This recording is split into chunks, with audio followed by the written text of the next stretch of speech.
الله وعلى آله وصحبه ومن والاه لا حول ولا قوة إلا بالله. Alhamdulillah kita masih diberi panjang umur, kesempatan, kesehatan, kekuatan oleh Allah Subhanahu wa taala sehingga kita dapat hadir pada pengajian mingguan, Senenan ya kalau di Jawa ya. Iya. Senenan.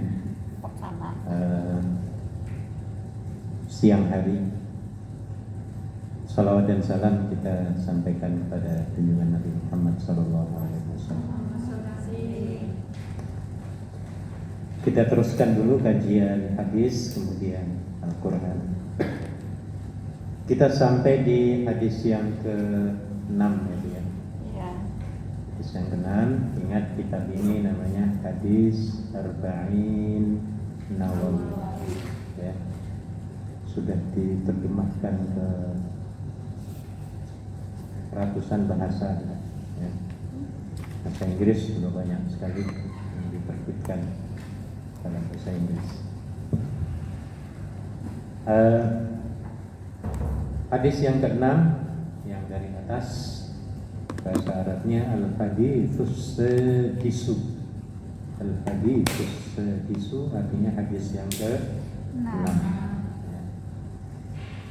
Hadis yang ke-6 ini menjelaskan tentang siklus hukum-hukum Islam ya, yang terbagi ada 3 sebenarnya kalau menurut hadis. Nanti kita akan baca dulu ya. Yang 3 itu, yang pertama adalah halal, haram, dan yang ketiga adalah syubhat.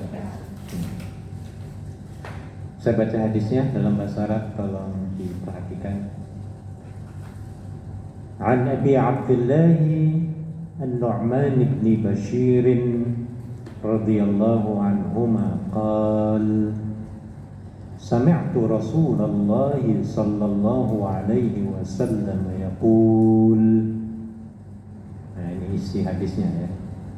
Ada titik 2 itu isi hadisnya. Innal halala bayyinun wa innal harama bayyinun.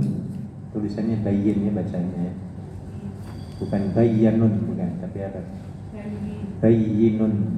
Bisa diperbaiki, disandami bayyinun. Bayyinun. Kalau kita kurang memahami bahasa Arabnya, nanti bacanya bayyanun. Yang betul bayyinun. Ada Mbak Bayyinah? Pernah dengar yang ada nama Bayyinah?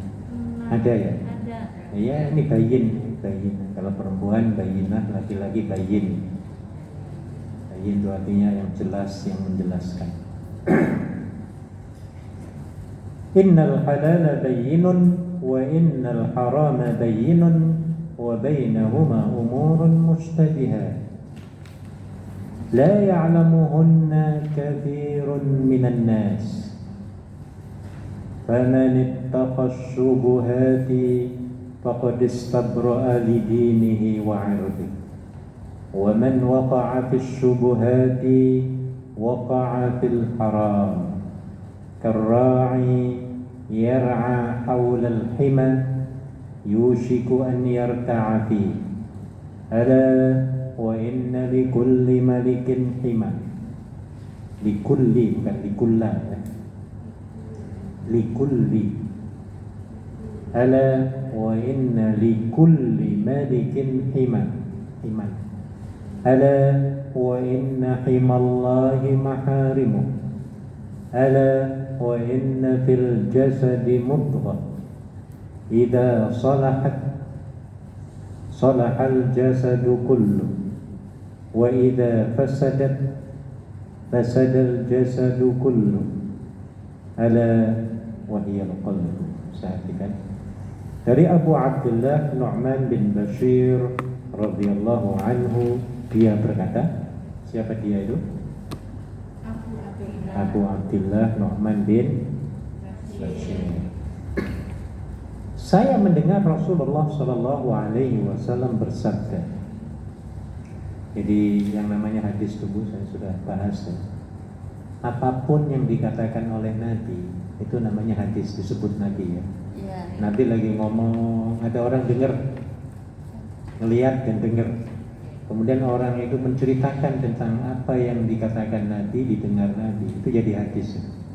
Oh, aku melihat Nabi kalau berbicara itu misalnya membaca Bismillah dulu. Nah itu namanya hadis. Cerita kayak itu hadis. Ataupun yang dilakukan oleh Nabi, perkataan ataupun perbuatan yang dilakukan oleh Nabi disebut apa Bu? Hadis. Ataupun diemnya Nabi, itu juga jadi hadis. Tahu diemnya Nabi? Contoh begini, kalau di Hong Kong itu kan sebelum maghrib nggak ada sholat sunnah ya dia. Pernah sholat maghrib di sini nggak? Pernah. Ada sunnahnya nggak? Habis azan kok, misalnya. Langsung kan? Kalau di Indonesia ada sholat sunnahnya dulu. Dua-duanya betul, dan itu semuanya pernah dilakukan oleh Nabi. Ya, jadi ketika Nabi berada di satu tempat di masjid, setelah azan maghrib, ada orang sholat sunnah. Nabi masuk melihat ada orang sholat sunnah, Nabi diem. Nah, Nabi nggak marah, Nabi nggak nyuruh, nggak ngelarang ya, tapi Nabi diem. Ini namanya diemnya Nabi itu artinya menyetujui. Nah, ya, maka diemnya Nabi ketika tadi itu menjadi dasar dalil yang membolehkan atau sunnahnya sholat 2 rakaat sebelum maghrib. Nah, Nabinya nggak marah kok, ya berarti sunnah dibolehkan. Ya terus, nah gitu loh, neng-nengah. Ngerti ya Bu ya? Jadi menengnya Nabi, diemnya Nabi, ngelihat orang sembahyang itu, hatinya setuju. Nah, makanya ada satu kaidah dalam usul fikih yang disebut sebagai as-sukut yadullu 'ala ridha. Diam itu menunjukkan keridhoannya. Orang yang diam itu berarti setuju. Diam ya dia. Itu kaidah hukum. Kalau saya misalnya tanya panjenengan, 1 ditambah 1 sama dengan 9, setuju enggak? Pada diam semua. Berarti apa? Setuju. Nah, harusnya berontak gitu. Berarti setujunya nggak benar gitu. Artinya ya setuju itu. Setuju dalam hal tidak benar. Nah, ya. Jadi harus berbicara, harus jelas. Oke, baik. Jadi itu yang disebut sebagai hadis. Kemudian isinya apa hadis ini? Sesungguhnya yang halal itu jelas dan yang haram itu apa? Jelas. Di antara keduanya terdapat perkara-perkara yang syubhat namanya, yang disebut sebagai syubhat ataupun samar-samar yang tidak diketahui oleh orang banyak. Nah, jadi hukum dalam ilmu hadis, dalam hadis ini ada 3.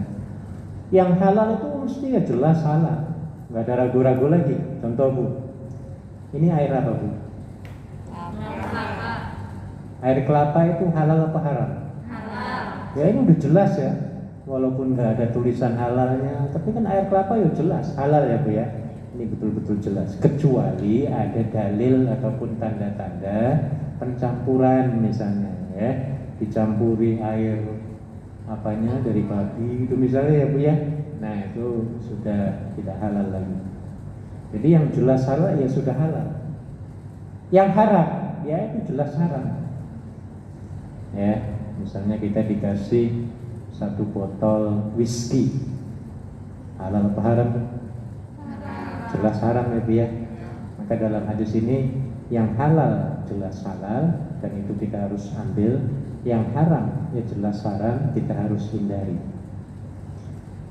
Tapi ada sesuatu yang nggak jelas. Nggak jelas bagaimana? Logo halalnya nggak ada, misalnya ya, haramnya juga nggak ada. Kalau di Malaysia itu ada logo tidak halal, artinya non halal, ada tulisannya non halal. Nah ini nggak jelas ya. Kayak kita misalnya mau beli daging di supermarket ya. nggak ada tulisan logo halalnya, nggak ada. Kalau panjenengan kira-kira gimana? Yo ini kan sapi halal, aslinya sapi, kan gitu ya Bia. Tapi ada syarat lagi dalam agama kita, ya. Sapi itu memang pada asalnya halal, ya. Tetapi kalau sebelum dimakannya dia disembelih sesuai dengan syariat Islam. Kalau enggak melalui syariat Islam ya enggak sah.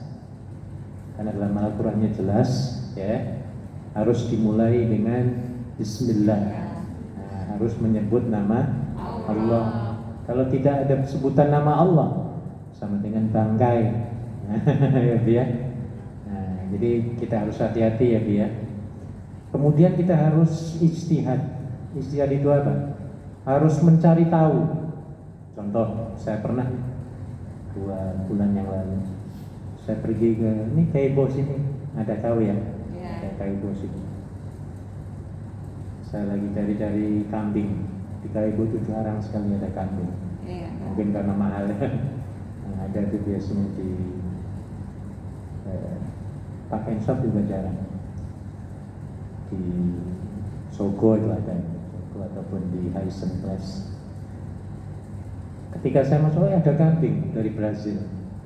Lihat. Wah, ini nggak ada tulisan halalnya. Akhirnya saya ijtihad, saya berusaha bertanya, ya. Dan bertanya bukan ke siapa, saya cari ke websitenya. Saya lihat ini siapa yang memproduksi, misalnya namanya JO yang memproduksi pengekspornya ya, pemotongannya itu. Saya cari di website sini, ada ternyata di Brazil itu ya, perusahaan ini. Nah, di situ dikatakan bahwa setiap produk yang diekspor ke luar negeri dari Brazil itu dilakukan secara syariat, artinya disembelih secara syariat. Wah, ini berarti saya yakin. Iya, saya yakin. Jadi walaupun tidak ditulis logo halalnya, tapi saya yakinnya di websitenya itu. Termasuk di Selandia Baru, New Zealand, Australia ya.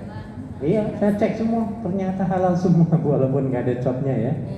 Ya, adapun mereka mau bohong, nggak bohong ya sudah terserah, itu urusan mereka dengan Allah ya. Nah, tapi itu kan menyalahi undang-undang. Orang berbohong di website, apalagi company itu bisa didendanya luar biasa besarnya itu.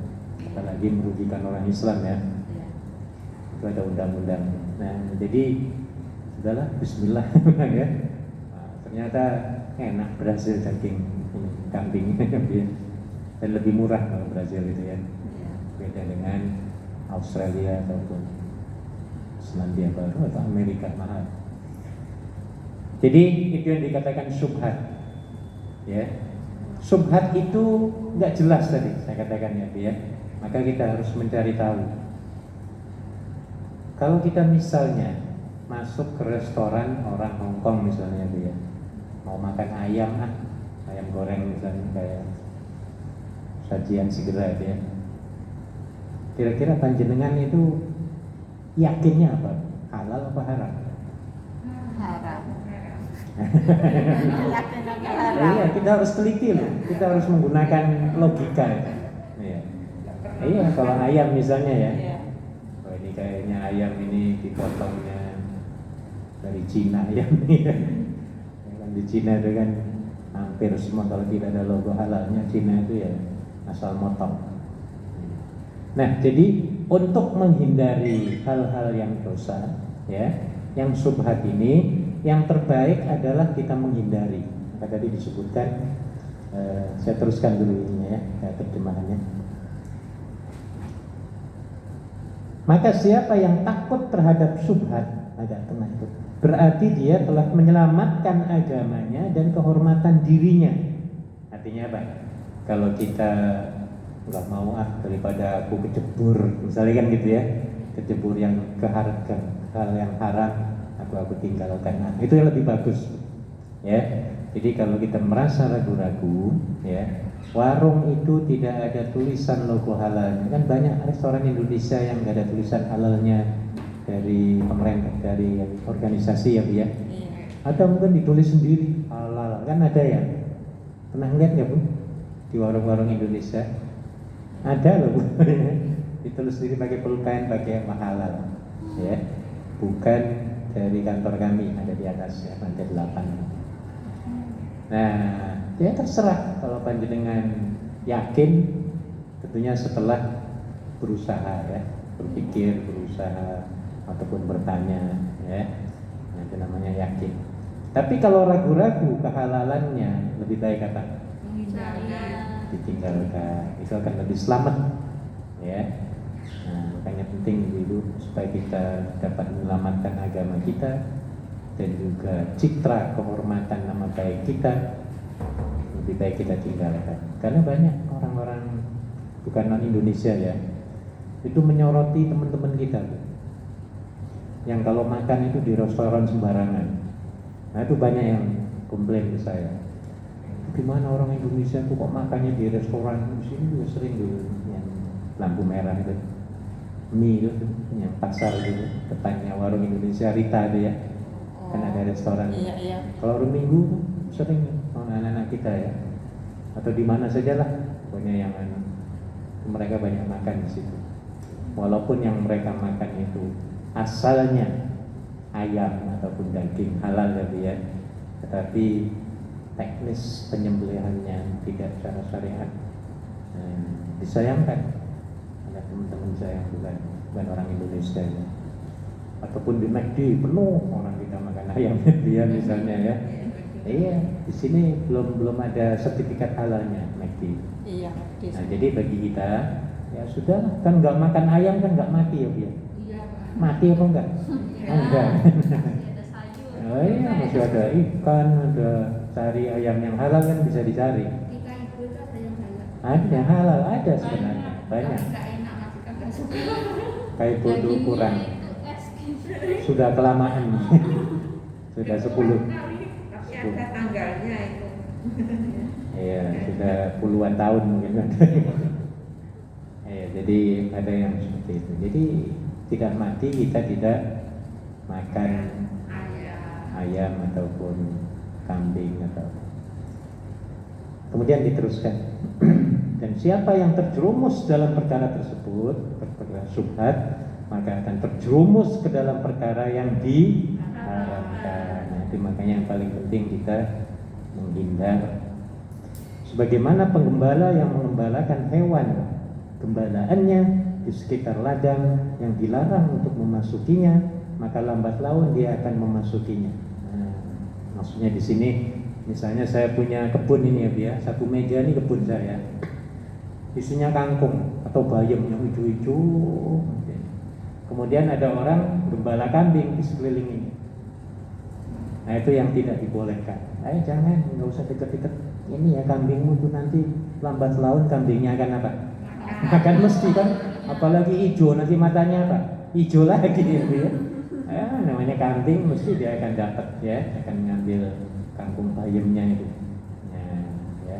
Jadi seperti itu kita juga demikian ya. Yang paling baik menjauhi supaya nggak termakan yang apa? Yang syubhat itu tadi. Ya. Ngerti ya, ya? Oke. Ketahuilah bahwa setiap raja memiliki larangan, dan larangan Allah adalah apa yang dia haramkan. Jadi pagernya larangan Allah itu bentuknya sesuatu yang diharamkan, itu pager ya.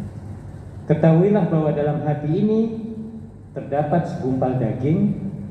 Jika dia baik, maka baiklah seluruh tubuh ini, dan jika dia buruk, maka buruklah seluruh tubuh ini.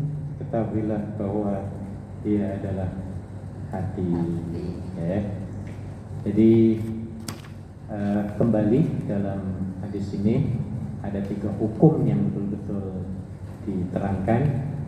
Yang halal ya jelas halalnya, yang haram jelas haramnya. Yang ragu-ragu di antara keduanya disebut syubhat. Syubhat ini dibagi 2 ataupun 3. Ada namanya halal tapi syubhat. Yang bukan halal dulu, haram dulu ya. Haram tapi syubhat. Contohnya apa? Contohnya begini, ada 2 orang, satu orang bukan muslim, satu orang muslim, dua-duanya menyembelih 1 ekor kambing. Yang muslim 1 ekor kambing, yang 2 1 ekor kambing. Dijual di supermarket. Menjualannya itu tidak dipisahkan antara yang muslim dengan yang non muslim. Sama-sama kambing. Dicampur. Nah, kalau sudah dicampur seperti ini, itu namanya halal syubhat. Syubhatnya, halalnya itu jadi syubhat, maksudnya begitu. Asalnya halal, bisa pilih yang halal ya Bu ya, yang muslim, tapi kan nggak tahu yang sebelah mana ini. Kalau ditandai ya mungkin kan gitu ya. Misalnya satu daging potong ini halal ditanda, itu lebih itu beda ya. Ini tercampur.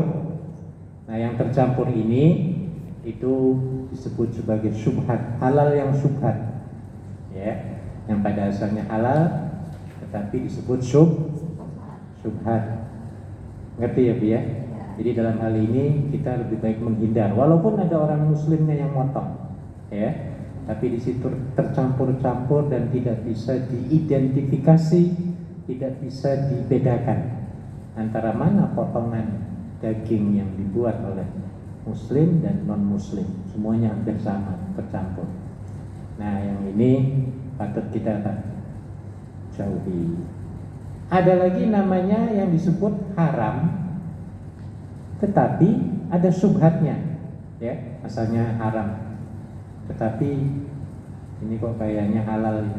Tadi yang ini halal ya, halal tapi syubhat. Kalau tadi itu haram ya, haram tapi syubhat. Yang ini halal tapi syubhat. Apa contohnya? Contoh misalnya kalau kita sembahyang ya. Jadi syubhat itu bukan sekedar makanan saja, Bu. Masalah hukum juga, hukum sholat, hukum lain, itu juga ada syubhatnya. Contoh begini, orang sudah berwudu, tiba-tiba dia ragu-ragu, kentut apa belum. Nah, ini namanya syubhat ini, ya, nggak jelas ya. Iya, nggak jelas ini, batal nggak jelas, nggak batalnya juga nggak jelas itu ya. Nah, maka orang yang seperti ini, ya, itu disebut sebagai syubhat halal. Kalau tadi yang awal itu syubhat haram ya, syubhat halal yang ini. Ya. Maka kalau kita terjadi seperti itu, ya, maka yakini saja kita masih belum batal. Nah, ya, diyakininya kenapa? Diyakininya itu harus mempunyai 2 syarat. Kalau kentut itu kan ada tandanya ya, Bu. Ada 2 tanda. 1 suara, 1 bau. Kalau kita nggak pernah dengar brut-brutnya, berarti apa, Bu? Belum batal ya, Bu ya.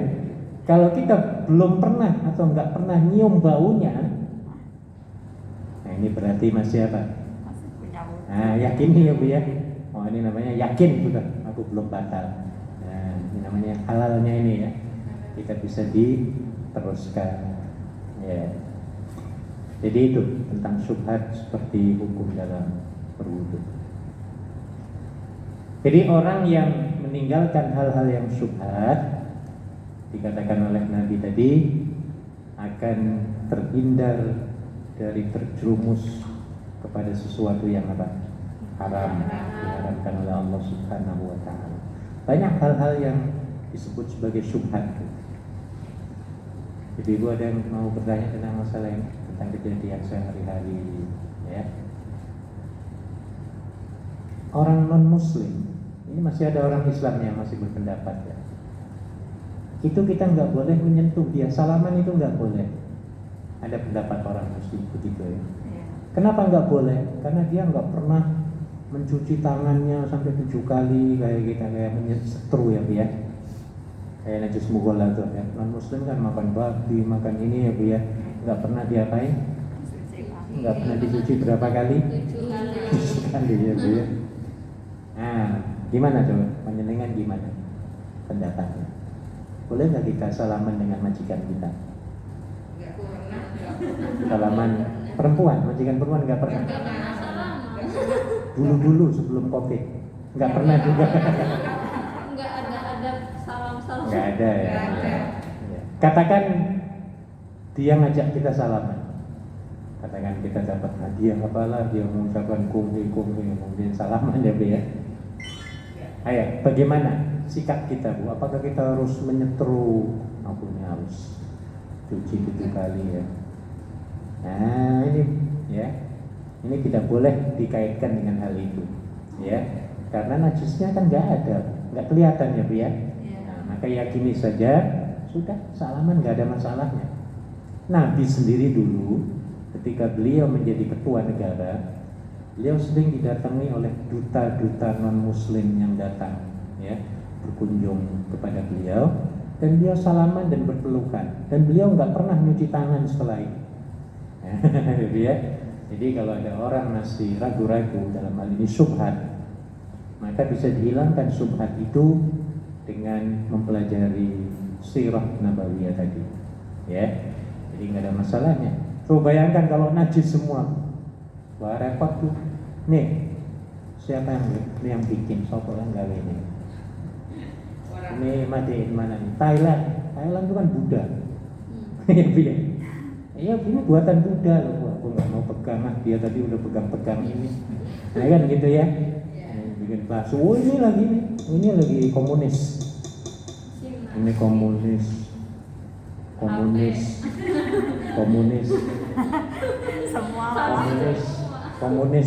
nih. Cina ya. Komunis semua ini mungkin ya. Ya. Iya. Dan di Arab Saudi produk hampir 90% itu dari komunis, dari Cina. Kesujudan, pakaian perempuan lagi semua dari Cina semua. Ya. Karpetnya Cina kebanyakan Cina. Apakah boleh kita menggunakan itu? Boleh. Ya. Jadi, tapi masih ada loh orang yang pikirannya sempit. Aku gak mau itu najis. Dulu dia belum cuci tangannya ketika bikin speaker ini, misalnya ya Bu ya. Wah repot, nggak bisa naik kapal terbang kita Bu. Betul apa enggak? Iya. Orang Islam gak ada yang mampu bikin ini aja nggak tahu bisa apa enggak. Tapi ada ya di Indonesia ya. Ada nggak? Ada. Tapi ya Cina juga Indonesia kan? Iya. Bos-bosnya ya. Ya semua dikuasai semua. Semua dikuasai. Orang kita muslimnya yang jadi konsumen. Ya Bu ya. Nah, jadi supaya kita lebih luas pandangan. Ya. Kemudian diteruskan, ketahuilah bahwa ketahuilah bahwa dalam diri ini terdapat segumpal daging. Jika dia baik, maka baiklah seluruh tubuh ini, dan jika dia buruk, maka buruklah seluruh tubuh ini. Ketahuilah bahwa dia itu adalah apa? Hati. Jadi hati kita ini harus dijaga, kata Nabi. Diurus, ya Bu ya. Harus di-manage, ya, supaya hati kita itu sehat terus, ya, terang terus, bersih terus. Karena kalau hati kita sering sakit, semua badan juga akan greges gitu. Ya, orang yang sering greges puyeng, ya, penyakitan. Itu sebenarnya karena penyakitnya, hatinya diserang penyakit hati itu. Apa penyakit hati itu? Lebih dari 19 ya penyakit hati yang pernah disampaikan oleh Imam Al-Ghazali, ya. Iri dengki ini waduh penyakit kronis, nggak ada obatnya di apotek tuh. Ada nggak? Nggak ada. Obat pelit ada nggak di rumah sakit? Semua nggak ada. Iya, obat pemarah. Oh, dikit-dikit marah. Wah ini parah, orang ini bisa cepat mati. Iya, orang yang suka marah itu dijamin akan cepat apa Bu? Iya, jelas itu. Penyakitnya kompleks nanti. Ya, ada satu kajian di depan seorang tenaga ahli medis ya, bahwa 1 menit Anda marah, Anda akan menderita selama 6 jam. Berapa jam? 6 jam. Nah, di sini nih, marah-marah kita semua nih. Habis itu dia akan mikir, akan kesel, akan apa? Berapa jam Bu? 6 jam. Apalagi orang yang tiap harinya marah-marah, wah langsung penyakitnya ngumpul, darah tinggi, apalagi selain darah tinggi apa? Stres, jantungan, oh semuanya bu, semuanya. Nah ya, kakinya greges-greges, badannya pegelino ya bu ya. Ini ya. Jadi kita harus membersihkan wadah atau hati kita ini dari penyakit-penyakit yang tidak bisa diobati secara medis. Nah, ya. Dengki, apalagi bu, takabur itu apa? Sombong. Orang sombong itu ini penyakit hati. Ya. Orang yang sombong hidupnya tidak akan pernah ceria. Ya, kalau ketemu dengan orang semua nggak hormat, ya biar ada benci semua. Ya. Ini jadi akhirnya dia menderita. Dengki juga demikian. Pelit, orang pelit itu nggak punya teman tuh. Dia orang pelit itu dia takut ketemu dengan orang ataupun dengan teman, apalagi tetangga paling takut ya. Iya. Ya, tetangga mau datang udah mau ngumpet ya. Pura-pura budek, pura-pura ketuk pintu, pura-pura budek. Padahal orangnya ada di situ lagi ngintip-ngintip. Tiba-tiba batuk. Sengsara menahan batuk gatal itu loh. Batuk itu nggak boleh ditahan loh. Ada nggak orang nahan gatal batuk? Susah. Sulit sekali menahan batuk gatal ya. Nah ini ketahuan ya, ketahuan. Jadi susah orang pelit, karena kalau sudah ditemui atau ketemu ngobrol, yang paling dia takut ya apa? Ya diutangi ya, minta bantuan dan lain sebagainya. Kalau menurut orang pelit, kalau dia dimintai bantuan, ya itu hartanya akan berkurang. Nah, ya memang secara dunia betul. Tapi sebenarnya secara dunia juga salah sebenarnya. Ya, salah besar sebenarnya. Ya, karena secara dunia, matematika dunia, kita membantu orang, sebenarnya orang akan mendukung kita sebenarnya. Ya biar mendoakan kita, akan nolong nantinya ya, untuk kita, memberikan dukungan kita, dan menang secara dunia ya. Jadi dunia juga menang, akhirat juga menang. Tapi orang bakhil ini berbeda ya, pikirannya terbalik.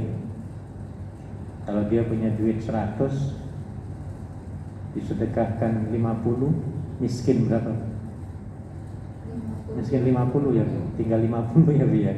Oh, menurut dia itu kerugian besar ya. Tapi bagi orang beriman malah itu menjadi tabungan dunia dan akhirat ya. Di dunianya akan disenangi orang, akan didoakan orang, ketemu di jalan disapa ya biar. Iya, ada keperluan apa ditolong orang nanti. Nah ini keuntungan bagi orang yang dermawan. Kemudian hati ini juga perlu, kalau menurut seorang ulama Ibnu Mulukin, hati itu perlu dibersihkan dari penyakit-penyakit ini dengan paling tidak ada 4 cara ya. Cara yang pertama adalah baca Quran dan tadabburi Al-Quran itu. Ya, tadabbur itu apa artinya bu? Merenungi ya bu ya.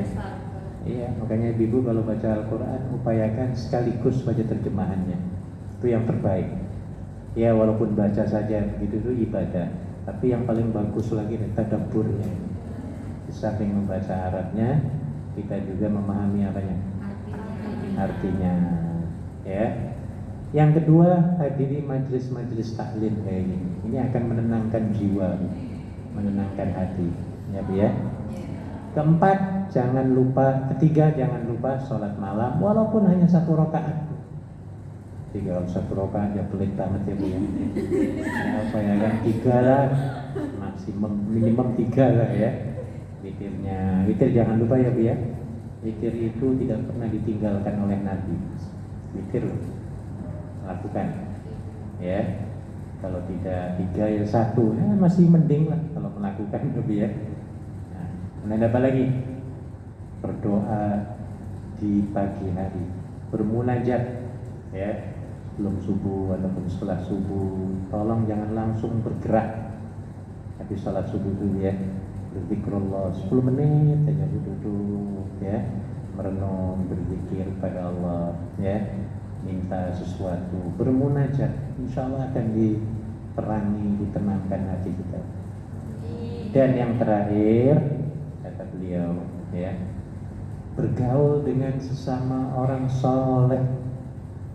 Pernah dinyanyikan oleh Opik ya, Tombo Hati. Ada yang ngapal?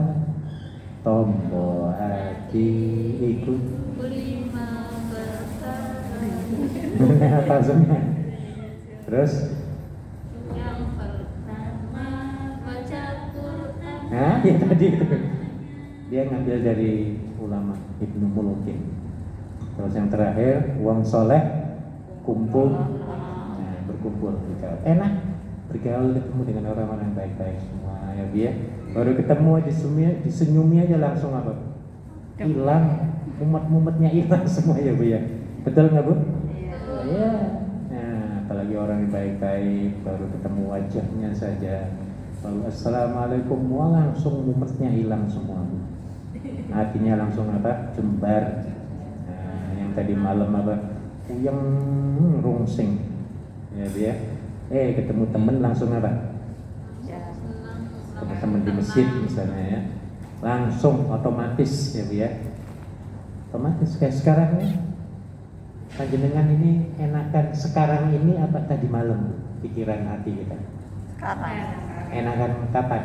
Hari ini. Sekarang apa tadi malam? Sekarang. Sekarang aja Bu ya. Iya, ini karena ngumpul begini kayak di majelis taklim ya. Allah menurunkan sakinah kepada kita, pada orang-orang yang selalu hadir di majelis taklim ya. Jadi obat yang stres ya, datang ke majelis taklim, ke masjid lah ya. Untung tidak beruntung sekali, di samping secara non ibadah di sini lebih tenang ya. AC-nya ada, nanti AC sebentar lagi, kipasnya ada, AC sudah nyala kan? Iya. Nah, kamar mandinya tersedia untuk panjenengan cuma 6 orang aja. Iya. Kalau hari Minggu kan rebutan itu. Iya. Iya. Kalau sekarang wah enak itu. Mau tidurannya silahkan nanti ya Bu. Sangat luas. Nah, jadi lebih menguntungkan. Dunia akhirat menguntungkan ya Bu ya. Kalau di luar, panas itu kemarin itu. Iya. Saya ke Victory 2 kali jalan itu ya. Sekali lagi ada undangan lagi, sekali lagi. Waduh, panasnya luar biasa. Ya kasihan lagi teman-teman luar biasa, hebat itu di Victory ya. Mereka yang mampu bisa di sana, wah hebat itu, orang-orang hebat semua. Iya, yang di Halakau sini kenaan itu nggak mau keluar. Wah kalau di luar itu panasnya luar biasa. Ya, kemudian ke WC-nya lagi antri ya di luar. AC-nya pada jalan. Nah, jadi ini keuntungan kita bergaul sama orang-orang saleh. Saya kira cukup hadis yang ke-6 pada hari ini. Kita teruskan bacaan Al-Quran walaupun 10 menit. Sampai di mana Bu? Ada ya. Idul Adhanya itu di kalender di Indonesia tanggal 9 ya. Iya. Sabtu. Muhammadiyah sudah menetapkan, cuma resminya nanti belum. Resminya yang mungkin tanggal 29 nanti. 29 hari apa, Jumat ya? 29. Sekarang tanggal berapa? Sekarang 27. 27. Iya. Iya, 28, 29, beberapa hari lagi akan diputuskan. Kemungkinan Sabtu ya. Kemungkinan besarnya satu. Kemungkinan Sabtu. Iya. bisa. Jadi bisa apa ini, minta izin gitu. Belum Iya. resmi diketok. Nah, ya, Aslinya kan 2009. Masih ada waktu ya. Ngomong dulu barangkali. Baik, kita tutup pengajian kita dengan pembacaan tasbih kafaratul majlis. Subhanallahumma wa bihamdika asyhadu an la ilaha illa anta astaghfiruka wa atubu ilaik. Assalamualaikum warahmatullahi